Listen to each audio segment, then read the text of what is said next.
Masa kampanye belum ditetapkan Komisi Pemilihan Umum untuk Pilkada serentak. Namun lembaga survei kembali lagi memberikan kejutan. Lembaga Survei Indonesia merilis hasil survei terbaru mengenai elektabilitas pasangan calon gubernur dan wakil gubernur Jakarta yang dilakukan pada 6 hingga 12 September 2024. Survei dilakukan terhadap 1.200 orang responden yang tersebar secara proporsional di seluruh wilayah administrasi kota Jakarta. Survei menampilkan hasil simulasi 3 nama kandidat calon gubernur. Hasilnya, Ridwan Kamil mendapat 53,9%, Pramono Anung 20,8%, dan Dharma Pongrekun 3,3%. Mengenai elektabilitas, sementara elektabilitas pasangan calon gubernur, pasangan Ridwan.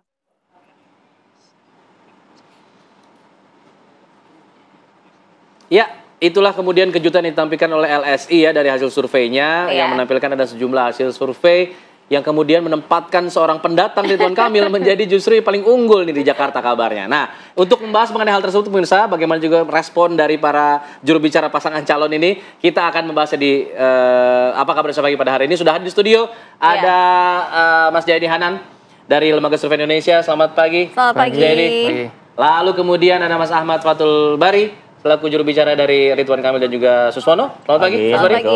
Waalaikumsalam warahmatullahi wabarakatuh. Di sambungan Zoom kita sudah bergabung juga ada Mas Aris SCOD, juru bicara Pramono Rano Karno. Selamat pagi Mas Aris. Selamat pagi Mas Aris. Pagi Mas Alfat, pagi Mbak. Ya, dan juga tidak ketinggalan ada Ibu Siti Fadila Supari, juru bicara dari Dharma Pongrekun dan juga Kunwarana. Selamat pagi, Assalamualaikum Bu Siti. Waalaikumsalam warahmatullahi wabarakatuh. Oh, biasanya ngumpul semua di studio nih, tapi kali ini terpisah-pisah nih. Bukan karena hasil survei kan ya Bu ya, Mas ya? Bukan. Oh bukan. Ini pede sekali kita malam.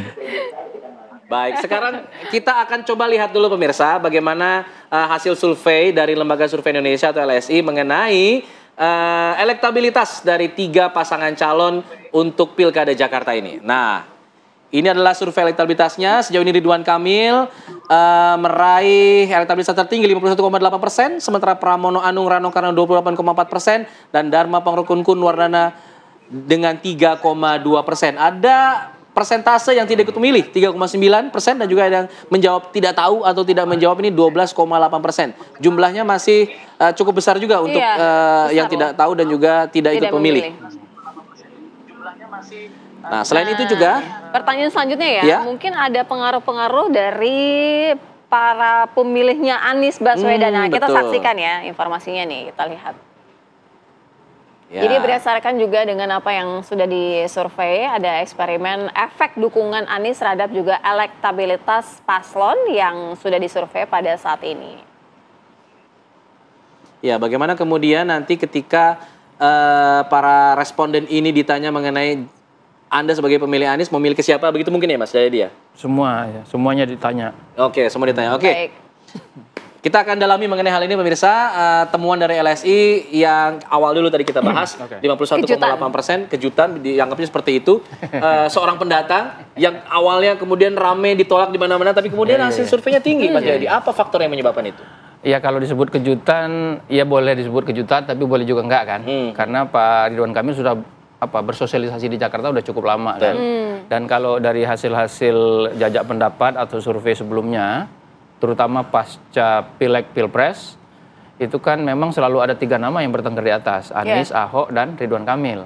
Jadi Ridwan Kamil sudah dikenal oleh warga Jakarta dan sudah terlihat maksud dan tujuannya untuk nyalon di Jakarta.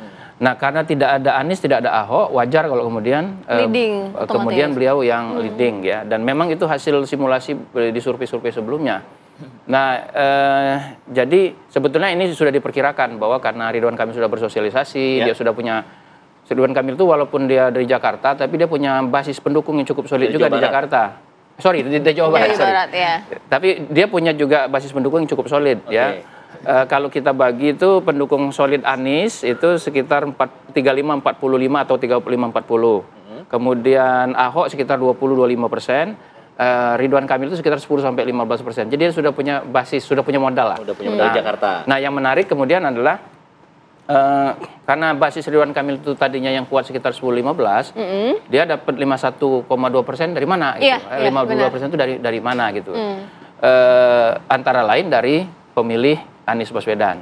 Oh, justru pemilih Anies itu larinya ke sebagian karena di simulasi sebelumnya itu juga menunjukkan bahwa kalau Anies nggak ada Ridwan Kamil, ada Ahok, pemilih Anies cenderung ke Ridwan Kamil. Nah sekarang itu karena tidak ada Ahok juga, maka ada pertanyaan berikutnya tuh, pemilih yang sudah yakin ke yang belum yakin ke Ridwan Kamil itu kemana? Nah, mereka masih punya pilihan tuh, apakah ke Pram atau tetap ke Ridwan Kamil. Termasuk menjawab tidak tahu itu juga termasuk yang tidak tahu atau tidak jawab atau masih mengambang. Nah, pertanyaannya berikutnya adalah apakah peta ini bisa faktor apa yang bisa mempengaruhi peta ini ya? Satu yang menarik adalah karena ini tidak ada petahana, maka wajar kalau situasi pemilihnya masih cair. Satu, ada sekitar 60% lebih yang menyatakan dia akan baru menetapkan pilihannya itu pada hari kampanye sampai dengan hari H. Artinya kan masih bisa berubah tuh.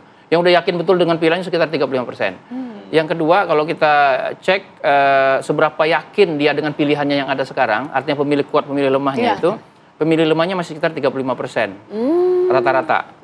Itu artinya misalnya gini, kan pemilih Ridwan Kamil sekarang kan 52.